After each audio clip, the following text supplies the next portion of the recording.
I'm most interested in is getting started. Hopefully the Attorney General, he mentioned it yesterday, is doing a great job getting started on going back to the origins of exactly where this all started. Because this was an illegal witch hunt, and everybody knew it, and they knew it too, and they got caught. And what they did was treason. What they did was terrible. What they did was against our Constitution and everything we stand for. So hopefully that will happen. There is a hunger for that to happen in this country like I have never seen before, including all of the millions of people that voted for me. What they did was disgraceful. There's never been anything like it in the history of our country. On this episode of Just Informed Talk, did clandestine foreign intelligence services put together a comprehensive plan to extract one of their main assets, namely Ghislaine Maxwell, Jeffrey Epstein's second in command?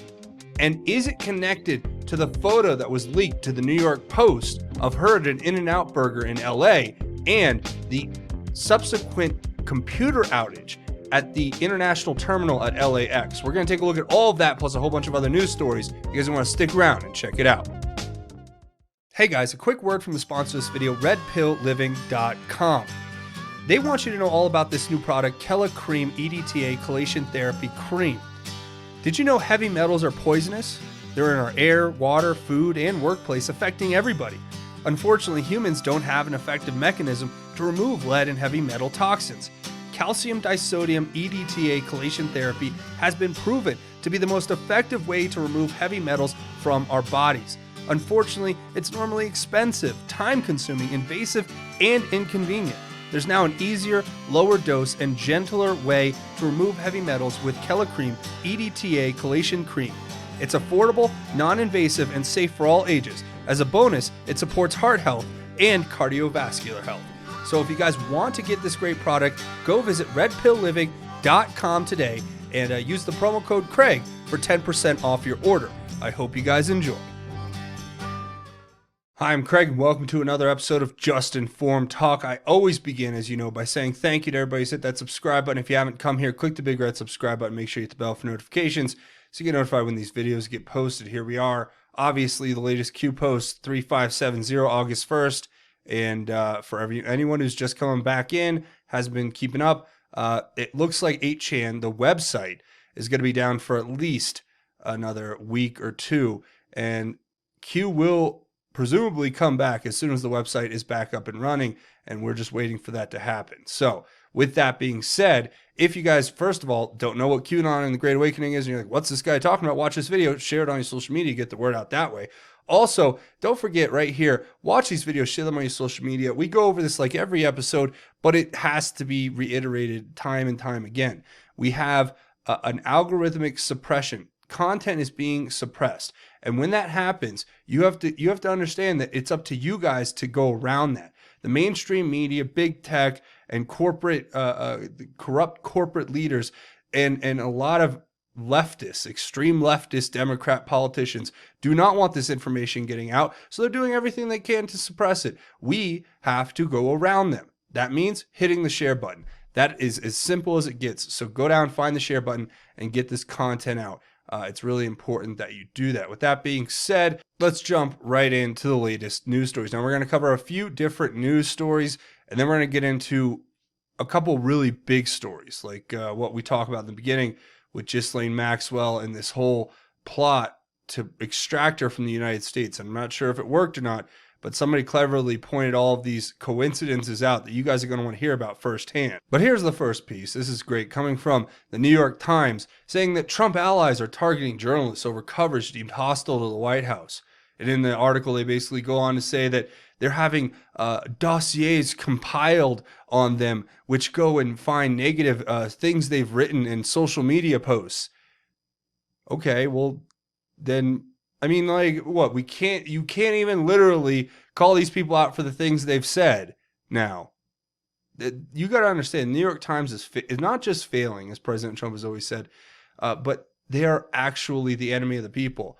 I mean, it's no surprise that Rush Limbaugh has come out and said that basically the New York Times, what they're doing is satanic. or can be called satanic, as he puts it. But the reality is, what he goes on to outline is this whole 1619 project. And if you guys don't know what this is, it's a rewriting of history that's being spearheaded by the New York Times, where they're going to go back and say that from the first day that a African slave, stepped foot on this country, it's basically been built on their suffering. And that everything that we have today, this great country, freedom, the Constitution, whatever, prosperity, it's all because of slavery. And we should somehow look at our country with a disdain for our history, rather than what we've done historically, which is look at our history and learn from it, and then adapt. I mean, it's almost as if they're overlooking the fact that we had an entire civil war to end slavery. We were willing to fight our country, fight ourselves, in order to get rid of slavery, to purge that inhumane practice. And nothing's perfect. Yes, it took time. But of course, we look back on these things and we work to become better. We look forward. We don't spend our lives, as the New York Times would want you to do, living in this constant state of victimhood, where everything that happened in the past is predictive of your future, is going to make you act in a certain way, and is going to have these predetermined outcomes, which are, I mean, you can read through this article for yourself. You can see the quotes from Rush Limbaugh. He's dead on correct when he says that they are trying to rewrite history, and that this project is obscene. Reading through the article further, this is Rush's actual quote here. It says, "I've seen desperation," Limbaugh said. "I've seen panic throughout my life. Personally, I've seen it. I know what it looks like. I've never seen this degree of panic, and some will say this is not panic, this is satanic. However you want to characterize this is an act of pure desperation." And as the writer points out aptly in this piece, that was Limbaugh's take, but I like their take as well, saying the Times, New York Times, and Democrats' gambit to win over the American people by convincing them that the country is a giant lie may be a move inspired by desperation and complete panic. And so the reality is, we see right through it. You can understand very quickly why the New York Times would write this kind of article and start this kind of project. It's just about creating a new class of victims, which they can exploit to control them and to gain and keep power. So, it is what it is. It's not like we don't see right through it. Here's an interesting article. Vanity Fair interviewed Epstein's accusers but never published their report after Epstein visited offices. So apparently Vanity Fair interviewed the women back in 2006, and the story was actually updated here. That, I mean, you can't, this is like straight out of The Godfather, when the guy wakes up and there's a horse head in his bed. This is that kind of level of intimidation, it seems, because the editor at Vanity Fair, only a couple days, I guess, after Epstein, they did this report, and Epstein was visiting their office, found a severed cat head in his yard, which is disturbing, and it's obviously a sign to intimidate. And that's the kind of message, that's the kind of people that are behind all of this. Don't forget that. Another interesting story here. A Georgia appeals court judge was found shot dead in a wooded area behind his home. Now, as of this time, officials do not believe it was a homicide, but it's very suspicious, and I think the Anons are digging on what kind of cases he was associated with, what actual work he was doing. And, anytime somebody dies this way, there are gun accidents. Things do happen. I've seen many, many instances where there have been news reports about people who have accidentally discharged firearms while hunting or other recreational shooting sports, and accidentally taking their own lives. That may be the case here, but I'm going to have to go ahead and say that we should just wait and see and hear more about this. I'd be interested to hear what Q had to say about it, but we're going to have to wait for the Q boards to come back up, and the Anons are still digging regardless on all of this. Another story real quick, John Brennan caught in another big one. And this whole thing, if you read through the story, it's stuff that we already know, but it's continuing to reaffirm what we already know, which is that John Brennan was the one who was behind the whole Russia collusion hoax. He was the one who was putting it together with Obama. He was the one who purposefully withheld the information from being put into the presidential daily briefing, President Obama's presidential daily briefing, I should say, so that there would be no paper trail and that Obama would have plausible deniability to say, oh, I didn't know that we were setting up assets, to take down Trump and with the help of foreign intelligence services. And even though now it's coming out that the foreign intelligence services were, according to people like John Solomon, Sarah Carter, were pretty terrified when President Trump actually won, because they thought that they were helping rig the election for Hillary Clinton, and once she came into office, that they would never hear about it again. And President Trump won, and then they went, oh my gosh, now he's going to know everything. You guys already know the whole story. Admiral Michael Rogers goes up and visits Donald Trump in Trump Tower 10 days after he wins the election and says, look, they're spying on you. They've tapped every phone in this building. And the very next day, President Trump moves his entire office out of the Trump Tower in New York to Bedminster, New Jersey, at his golf club. So you got to understand very, quickly when you see these stories that we're just continuing to get more and more information that's proving not only that these people were corrupt and everything, but these are more proofs of Q that the mainstream media won't pick up on and won't report. As a matter of fact, the mainstream media is having people like John Brennan on, like MSNBC, to basically put up their version of events so that they can counter the narrative and put out some spin to it that absolves them of any guilt. When the reality is, they know very well that they were using the super surveillance tool, the Hammer, HAMR, Obama, Brennan. Does that ring any bells? Were you guys exposed by Dennis Montgomery when he took those 47 hard drives to the FBI's field office in Miami and turned them over to James Comey, who magically made them disappear?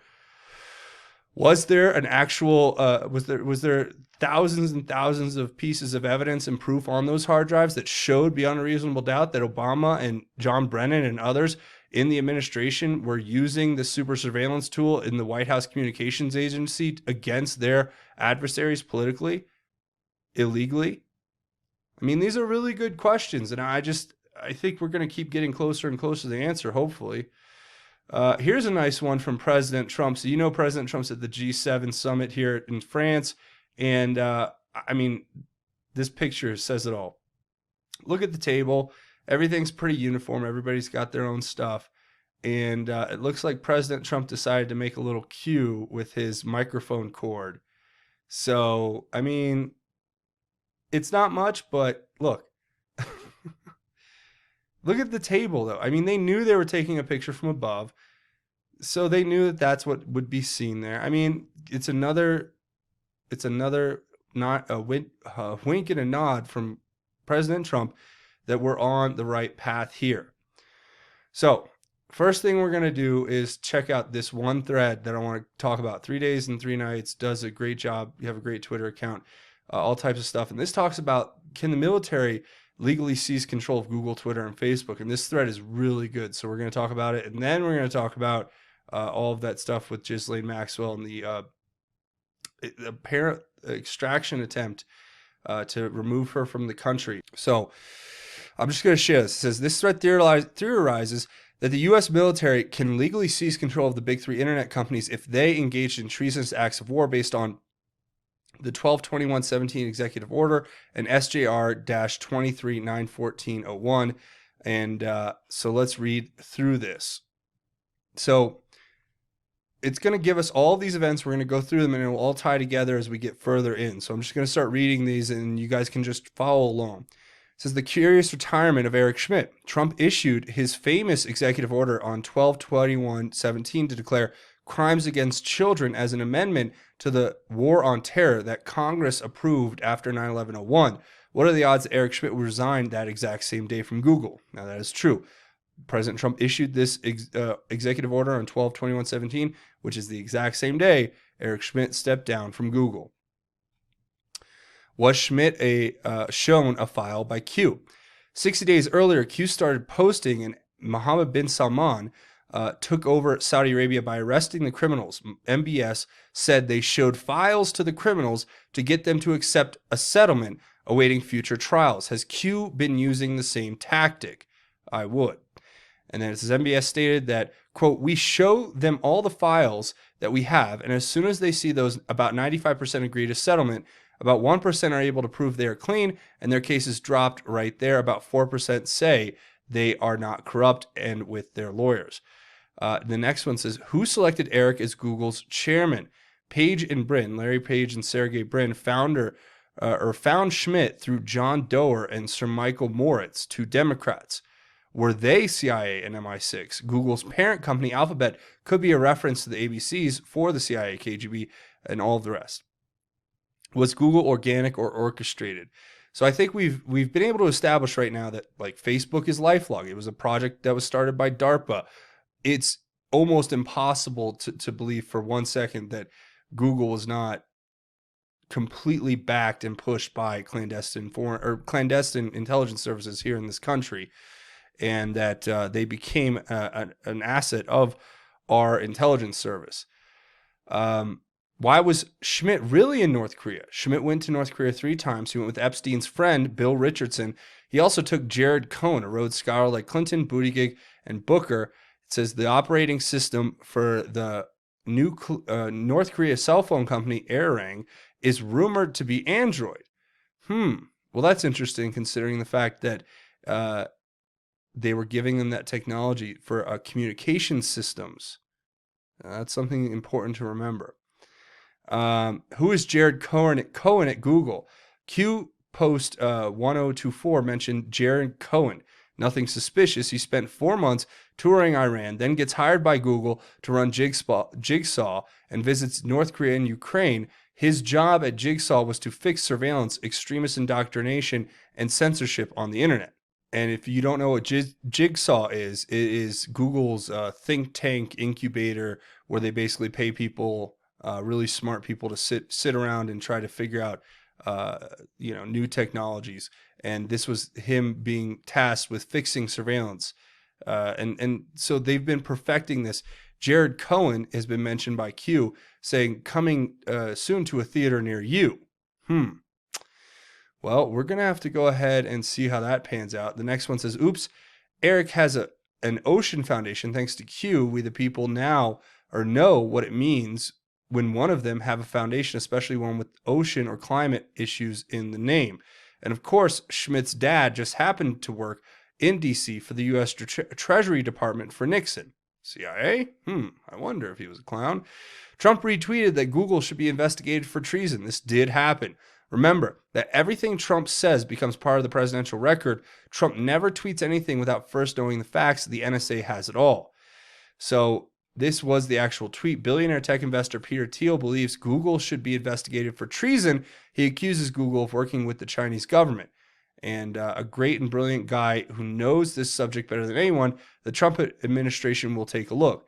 So this is going on behind the scenes. And it's no coincidence that shortly after this all started, you have Cloudflare kicking 8chan off their platform and basically making the website vulnerable to attacks and unable to be run. So, or at least for now. Now, this is all connected, I think, but we're going to keep going. Did Google commit election treason? Trump highlighted the Dr. Robert Epstein blockbuster report that we've talked about here on the channel before that suggests that Google may have committed treason by manipulating millions of votes in 2016 and 2018. If true, the U.S. military could place Google into receivership and break it into 1,000 pieces. Because President Trump did say in his tweet that they manipulated 2 to 16 million votes, which I think Dr. Robert Epstein corrected to say it was a little over 10 million, between 2 and 10 million. But regardless, Google should be sued. Twitter's algorithm blip. Trump tweeted about Greenland. Normally, the first 100 responses are 75% anti-Trump comments. Q hinted that this is being manipulated. For hours after this tweet, the responses were 75% pro-Trump. Can military intelligence turn off their algorithm anytime they want? Well, that's interesting to note. We all know what the algorithms are doing. We talk about the algorithmic suppression here on this channel all the time. If military intelligence can do that, please do me a huge favor and turn that off when I post. Just kidding, just kidding. But seriously, Twitter's biggest shareholder, Jack Dorsey's friend, Prince Al Walid, was Twitter's largest shareholder before MBS arrested him and seized his assets in October 2017. Al Walid owned the top 2 floors of the Mandalay Bay in Las Vegas, where we had the Las Vegas shooting. And was that an act of war? Did we seize his shares? That's interesting. Remember this. There's been a lot of theories out there.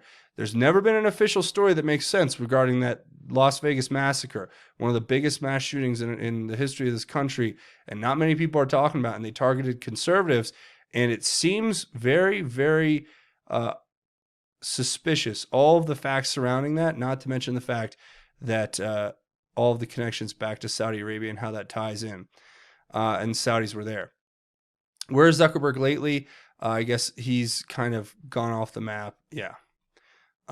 This is interesting. And it goes on to explain how 18 U.S. Code 2385 is advocating the overthrow of the government. And the U.S. citizen uses a U.S. company to advocate the overthrow of the U.S. government. Then we have a case of treason in World War II. SCOTUS ruled in ex parte curing that U.S. citizens can be tried by military tribunal. And that's what Senator Lindsey Graham said to Justice Kavanaugh as he was being confirmed. Remember that. Q pointed that out to us. And I'll let you guys read the rest of these. You know, there's a lot of information here. I mean, there's only a couple. I guess we'll just go through them. Military tribunals are now active at Gitmo. I don't want to say anything about this one because I've heard some stuff, but I don't know if any of it's true. SJR 23 is interesting. It is the authorization for use of military force for the 9/11 terrorist attacks. And they're basically saying here, what if 9/11 can be tied to that executive order that President Trump signed, which would then connect the money to Saudi Arabia. Run, rats, run. All the people. This is just about extradition laws.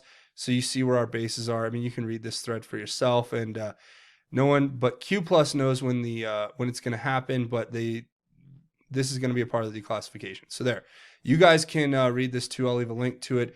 And now for the main show here. This was a tweet thread by Mooncolt. Interesting set of information here. Let's go through this. First of all, this is talking about, so it's putting a lot of things together that makes perfect sense, that there was a clandestinely orchestrated plot to extract her from the country. And I know this sounds like crazy, but it's getting even more and more complex as we go. So I'm going to read these to you, and I think there's a lot of information here that we're going to talk about. It says the best part about Ghislaine Maxwell obviously staging those photos in and out is how before her lawyer's media firm sold them to the New York Post, they photoshopped in an ad for Seth Rogen and Evan Goldberg's new movie. So there's this new movie, and it's really a sick, satanic movie where they exploit children and try to normalize, sexualizing children. I would not recommend anyone watch it. I've only seen the previews and heard about it, but yeah, I would never ever expose my family or friends to that kind of garbage. But that being said, they doctored this photo heavily, and they put that poster in to make it look like this photo was recently taken, right? Now, why would they want to do that? Well, let's keep going. This talks about all the sloppy Photoshop. I've actually seen the other pictures. I think there's like a dog here that they Photoshop out, and we're going to get through this part without going through all these. There's other stuff about Photoshopping trays and other things. Excuse me, there's the dog, but there was something else back there that they Photoshopped out. There's a tray here that they Photoshopped. Nobody's really sure. Here's where it gets interesting. When the Post first reported this, they claimed that a daily regular at In-N-Out recognized her randomly and snapped the pictures. He was quoted as saying she was very lovely. They edited their initial post shortly after removing any mention of how the photo was obtained. Now, I'm willing to bet that this story was planted. These pictures were put in there by the reporter himself, and we're going to talk about that. Ghislaine Maxwell's father, Robert Maxwell, was also a well-renowned intelligence asset of the Mossad until his death. So if the Mossad were trying to extract Ghislaine Maxwell out of the country, I wonder how they would do it. We're going to look at some interesting things going forward. But I guess here's him with Rupert Murdoch, the guy who owns the New York Post. Now it talks about this guy, the reporter, this Larry Salona, who traveled on Jeffrey Epstein's plane. But in 1997, he was hired by Stanley Kubrick as a consultant on Eyes Wide Shut and tasked with writing 2 fake articles for the film. One headline, Lucky to Be Alive. The other, a cover-up of a murder of a sex slave, falsely reporting it as suicide. Next thing, when Kubrick dies in 1999, Salona is the one to break the exclusive story, reporting that Kubrick was happy, joking, and completely at peace before he died. Just a few months later, Salona is the first person informed of JFK Jr.'s untimely death and breaks that story as well. I wonder if Larry Salona knows any of the Mossad agents. I don't know. I wonder.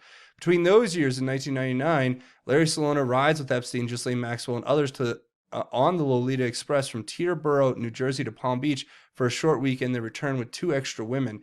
Teterboro is now being reported as the hub of Epstein's sex traffic network.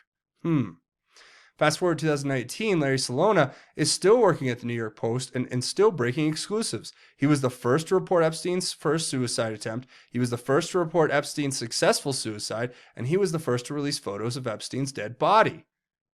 Well, now this guy must just be the most on-it reporter of all time. Many of Salona's bylines are exclusives. Getting out in front of the story and being the one who breaks it allows the writer to control the narrative, be it through subtle word choice or simple omission. The degree to which a writer can shape perception cannot be understated, and that's exactly right. Is this Larry Salona guy some sort of asset who's, controlling the narrative? I mean, we're finding these people. It's interesting. The Post initially credited Ghislaine Maxwell's highly suspect in-and-out photos as from a random stranger. They later scrubbed that story and attributed them to a group called the Mega Agency. Mega Agency was also the ones to release photos of Epstein's mansion and dead body. And of course, here it is. On August 16th, the day after Ghislaine's photos leaked, placing her in LA, there was a 4-hour nationwide U.S. Customs computer outage that affected all major airports. This applied to all international travel, forcing TSA employees to manually check travelers' passports and IDs.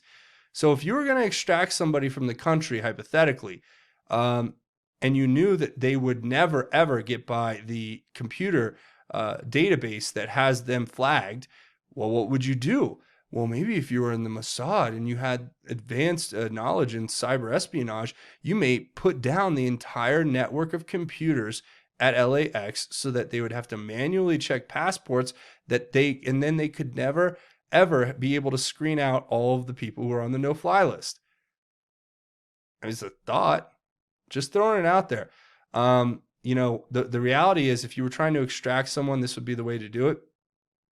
And all I got to say is we'll have to wait and see what this turns into. But let me know what you guys think about all this down in the comments. I want to hear your thoughts about it.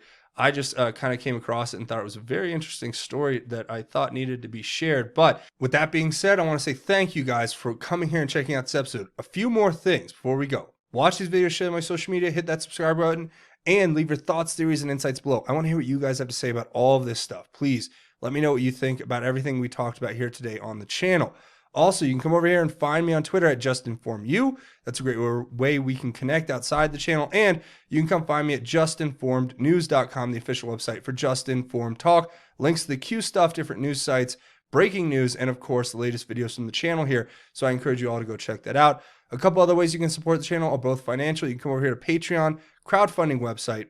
It's a monthly donation. You come here, click this button to become a patron, set it and forget it. Know you're helping create content on this channel. Unfortunately, with YouTube, they've gone in the back end and basically demonetized every video that is put up. So there is no, you guys are basically what support this channel. You guys keep it alive with your support. This channel is able to continue to go 24/7, 365, and without any outside advertisers I can find. So thank you so much for your support in keeping this channel going. I also have a GoFundMe set up if you want to make a one-time or anonymous donation. So thank you for that. Before we go, we do a segment at the end of each one of these episodes called God's Grace is Greater, where we talk about God's grace and how it is truly greater. But today we're going to talk about this piece of scripture out of the book of James. It's chapter 4, verse 7 through 10. It says, God resists the proud, but gives grace to the humble. Therefore, submit to God, but resist the devil, and he will flee from you. Draw near to God, and he will draw near to you. Cleanse your hands, sinners, and purify your hearts, double-minded people. Be miserable and mourn and weep. Your laughter must change to mourning, and your joy to sorrow. Humble yourselves before the Lord, and he will exalt you. Now, we've talked about this verse here before, and I always share it because it's an important message. We have to remind ourselves that God resists the prideful, but he gives abundant grace to people who will humble themselves before his almighty power. And as it says there, those who are living in sin should turn their joy into sorrow, because they are not going to receive God's grace, but they don't even realize that. And that's what we're up against. There are people out there who live their lives based on themselves, and we are living our lives based on God and sharing God's word and being righteous and humble. And that, to me, is what we need to practice in our everyday lives so that we can be better to our family. We can be better to our friends and coworkers and people that we meet. We can be better. And God can help us do that. We just have to reach out, open our hearts, say a prayer, open that channel, reach out to God, because God is always there waiting for you. So maybe it's been a while since you went to church or said a prayer. It doesn't take much. Just start the conversation, because God is there waiting for you, and your eternal salvation is what's at stake. So I'm going to go ahead and leave it there. I want to say thank you guys for watching this episode. Remember to come here, click the big red subscribe button, and hit it, punch it, headbutt it, elbow it, whatever. Hit the like button if you guys like this content and want to see me make more. That's going to be it for me. Thanks for watching this episode of Just Informed Talk. My name is Craig. Godspeed and God bless each and every one of you, Patriots.